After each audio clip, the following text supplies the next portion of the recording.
Doc, the physics of sound and music. We're going to review chapter S, and we're going to first log in and pull that up. Remember, when we do these reviews, we're focusing, when we do the chapters, on the traditional foundational physics, and there's more to our course than that. For example, we have composers, we have the circle of fifths, we have other things that we're doing, but the start here is to master the foundational physics.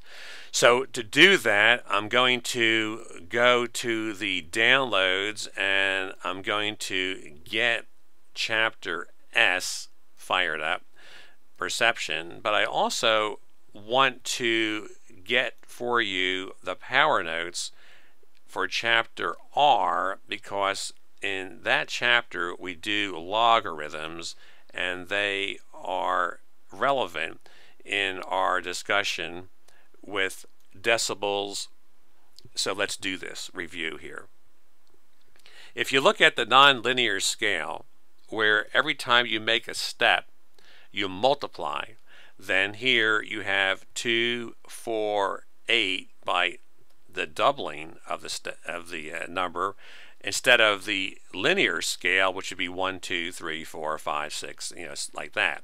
So here we have the baby step where we double, and then we have the mama step where we go tenfold.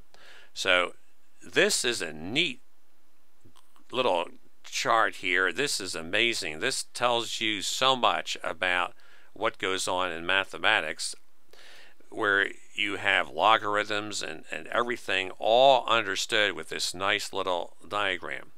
So here, if I go a baby step, I go like this, and a mama step, watch this, gets me to a 10, and 2 mama steps, see 10 times 10 is 100, and look at that, that's between 64 and 128. 3 mama steps will get me here almost to this value here. It's 1,000. I'll get to 1,000. This is basically 1,000. So multiplying by 2, I make baby steps. Now the fact that we multiply as we walk brings us to an old device called the slide rule that used to work, use this principle before calculators, where you would slide things around. For example, if you wanted to multiply 4 times 8, see, you would simply go to 8 and take 2 more steps, see, to get to the 4. See, so you have 2 more steps. 4 times 8 is 32, and they would have these. It's complicated. You'd slide these things around to do that. You would say here, if I want 16, say times 4, I would then slide this distance from 1 to 4 over, put the 1 on the 16, and then 2 steps over get me to 64. Wild stuff. We used to use these in chemistry class in high school. Well, here, if you want to make a nice analogy to a logarithm, and we can explain something rather difficult to understand in high school math class, and that is something like the log base 4 of 64 is equal to 3. Here's how you can do it easily by this chart. Whenever you take the log, you mean how many steps do I need to take from my starting point to get to that destination. So the number here, that's 64, is your destination. I want to go to 64.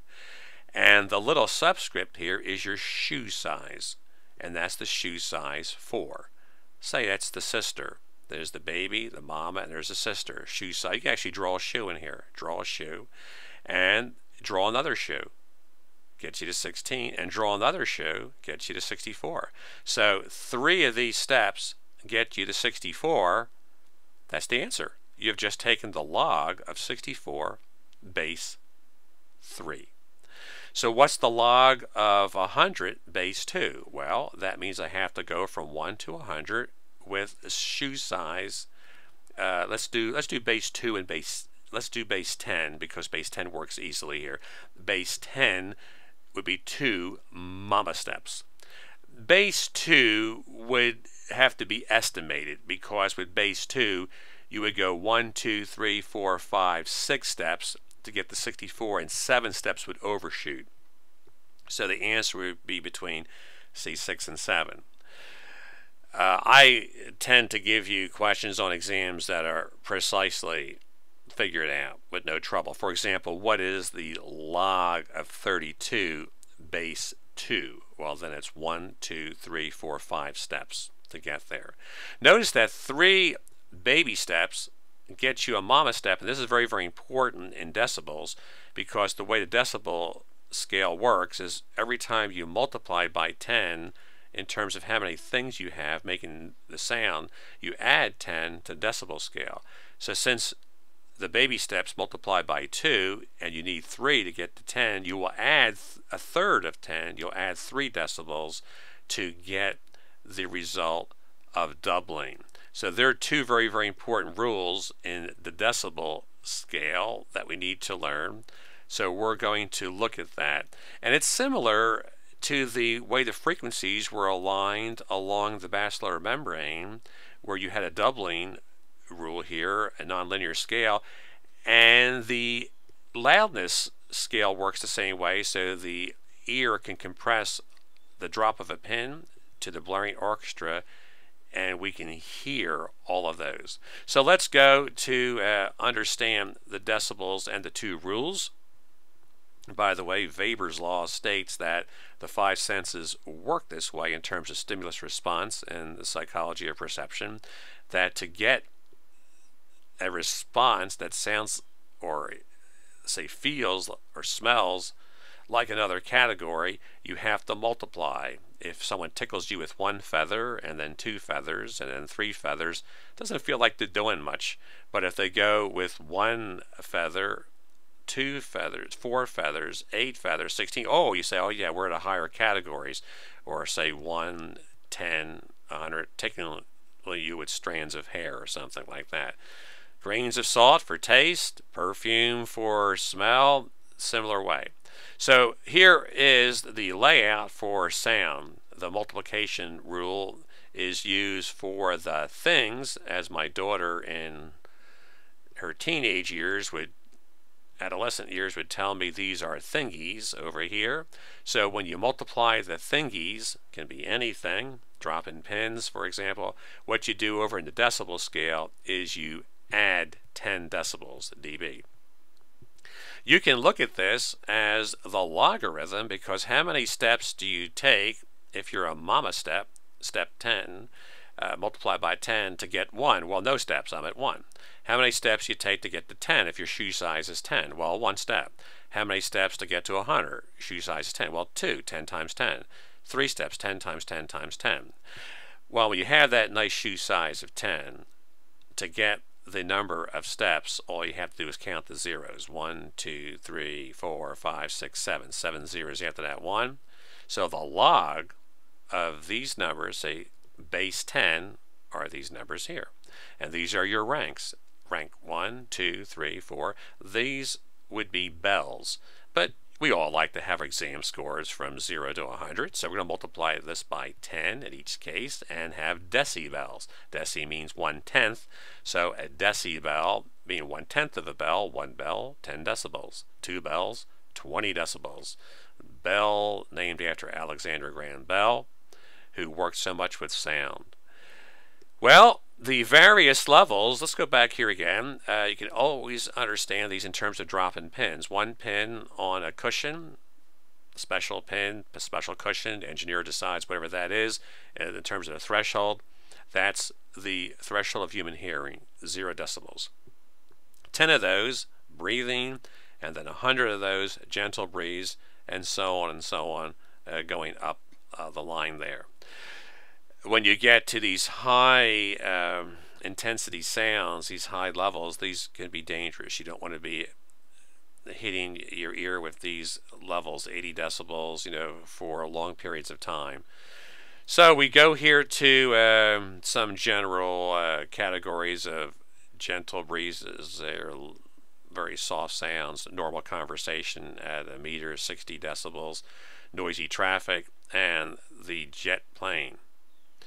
Here you have some music analogies, but we don't need to know these. This is added in case you are a musician.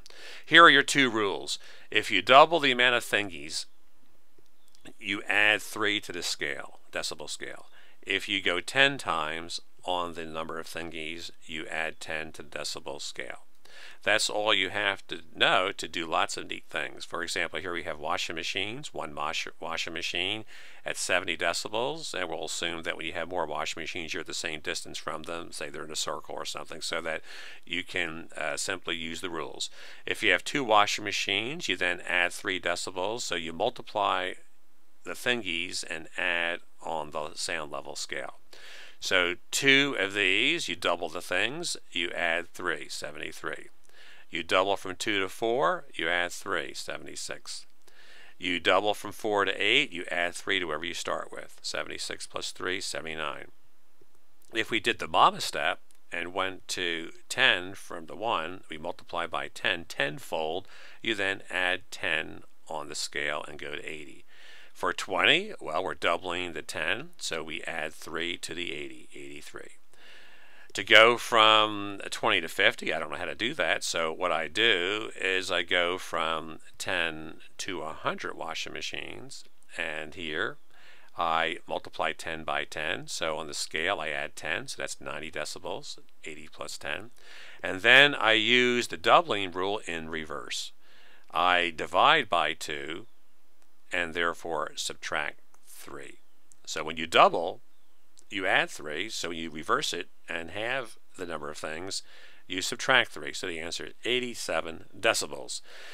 If you should do tenfold in reverse and go from 90 here, decibels, to 80, you subtract 10 when you divide by 10. You always multiply or divide on the thingies, and you add and subtract on the scale.